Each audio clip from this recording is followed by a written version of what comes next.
அன்பிற்கு இணைய நண்பர்களுக்கு புத்தாண்டு நல்வாழ்த்துக்கள்.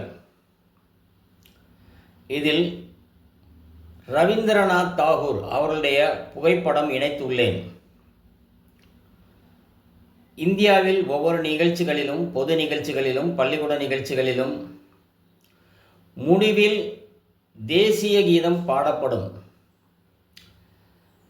இந்த ஆண்டு 25ஆம் ஆண்டு நிறைவு நாளான இன்று அவர் பாடிய ஜனகணமன அதிநாயக ஜெயகே இந்த பாடலை எழுதியவர்தான் ரவீந்திரநாத் தாகூர்.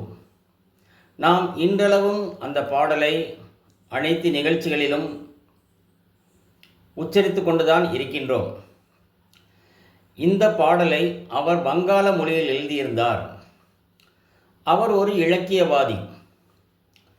அவர் எழுதிய கீதாஞ்சலி என்ற ஒரு இலக்கியம் உலகளவில் மிகவும் பிரசித்தி பெற்று அதிக பிரதிகளை விற்று நல்ல புகழ், பணத்துடன் வசதி வாய்ப்போடு இருந்தார்.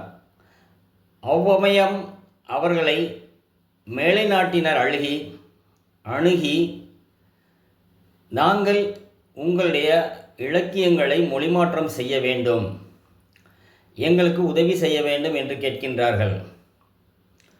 அவர் அதற்கு என்னுடைய பாடல்களை எனக்கு பிறருக்கு கொடுப்பதற்கு விருப்பமில்லை, எனக்கு நன்றாகவே ஆங்கிலம் தெரியும், அதே நேரத்தில் ஆங்கிலத்தில் நான் இதை எழுதி நான் புகழ் பெற வேண்டும் என்ற ஆசை எனக்கும் உண்டு, என்னுடைய உழைப்பு எனக்கு கிடைக்க வேண்டும் என்கின்ற எண்ணமும் என் மனதில் உண்டு, ஆகையால் நானே எழுதுகிறேன் என்று சொல்லி அவர் ஆங்கிலத்தில் எழுதியிருந்தார்.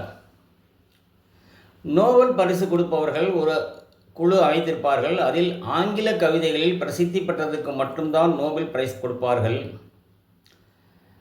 நோபல் கமிட்டி குழு ஆய்வுக்கு சென்று திரு ரவீந்திரநாத் தாகூர் அவர்களுக்கு நோபல் பரிசும் கிடைத்தது.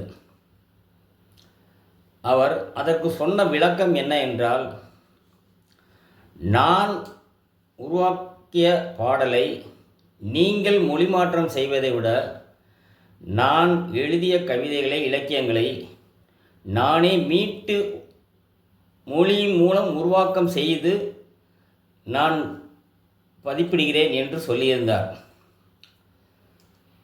விவேகானந்தர் அவருடைய அறிவுரைகளில் நீயாக இரு, உனக்குள் இருக்கும் உன்னை பார், உன்னை நீ அறிவாய் என்பது போன்ற நல்ல சீர்திருத்த கருத்துக்கள் நிறைய இருக்கும்.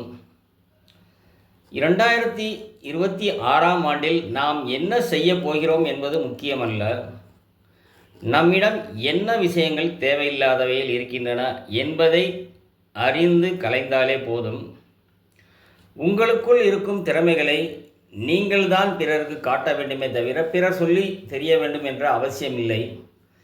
ஆகையால் 2025 எப்படி இருந்தது என்பதை விட 2026இல் நாம் எப்படி இருக்கப் போகிறோம் என்பதை ஒரு தாரக மந்திரமாக எடுத்துக்கொண்டு கடின உழைப்பு, முயற்சி செய்து வெற்றி பெற வேண்டும் என வாழ்த்துகிறேன்.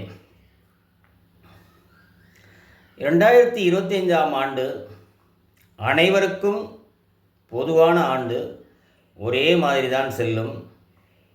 ஆனால் அவரவர்கள் செய்கின்ற தொழில், பதவி உயர்வு, கடன், இஎம்ஐ இது போன்று பிரச்சனைகளை உள்ளடக்கி மனப்பிரச்சனை, டென்ஷன், ஸ்ட்ரெஸ் என்னென்ன இருக்கிறதோ இவைகள் அனைத்தையும் இணைத்து பார்க்கும் பொழுதுதான் இந்த ஆண்டு எனக்கு நன்றாக இருந்தது, எனக்கு நன்றாக இல்லை, எப்படியோ போனதே தெரியவில்லை, போகவே மாட்டேங்கிறது என்பது போன்ற பல கருத்துக்கள் இருக்கும்.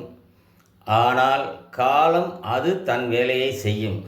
அது உங்களுக்கு உணர்த்துகின்ற பாடமும் அதுதான். நீங்களாக இருங்கள், நீங்கள் என்ன செய்ய வேண்டும் என்பதை நீங்கள் முடிவெடுங்கள். நீங்கள் பிறருக்கு உதவியாக இருக்கலாம், தவறில்லை. உதவி செய்வது மட்டும் முக்கியமல்ல, அதில் நமக்கும் பங்கு இருக்க வேண்டும். ஆகையால் என்ன செய்தாலும் எப்படி செய்தாலும் அதில் உள் உணர்வோடு அன்போடு உணர்வோடு தன்னுடைய முயற்சி முழுவதையும் அதில் செலுத்தினால் வெற்றி கிடைக்கும் என்பதில் சந்தேகமில்லை. ஏன் ரவீந்திரநாத் தாகூர் அவர்களை உதாரணத்துக்கு சொல்கின்றேன் என்றால், அவருக்குள் அவருடைய கவிதைகள் இலக்கியங்கள் பற்றி திறமை என்ன என்பதை உலகத்தில் இருக்கிறவர்கள் அறிந்து கொள்ளும்போது நாமே நம்மளை தெரிந்து கொள்ளாமல் இருந்தால் எப்படி என்கின்ற உணர்வு தான் அவரிடம் மேலோங்கி இருந்தது. அதற்கு ஒரு உதாரணம் சொல்லியிருக்கிறார். எனக்கு பசிக்கிறது என்பதற்காக நீங்கள் எது வேண்டாலும் கொண்டு வந்து கொடுக்கலாம், ஆனால் என் பசியை தீர்ப்பதற்கு நான் தானே சாப்பிட வேண்டும் என்று. ஆகையால் உழைத்து நல்ல வழியில் முன்னேற வேண்டும் என்பதே என்னுடைய ஆதங்கமும் அல்ல, அதே நேரத்தில் அட்வைஸும் அல்ல. உங்களுக்குள் இருக்கும் உங்களை நீங்கள் உற்று கவனித்தீர்கள் என்றால் உங்களுக்குள் இருக்கும் சக்தி பீரிட்டு வெளிவரும் என்பதில் எந்த ஒரு சந்தேகமும் இல்லை. இதுபோன்று பயனுள்ள தகவல்களை என்னுடைய சேனலில் தொடர்ந்து பெறுவதற்கு என்னுடைய சேனலை சப்ஸ்கிரைப் செய்து கொள்ளுங்கள். மீண்டும் ஒரு முறை 2026ஆம் ஆண்டு நல்வாழ்த்துக்களை உங்களுக்கு பணிவுடன் தெரிவித்துக் கொள்கிறேன். நன்றி, வணக்கம்.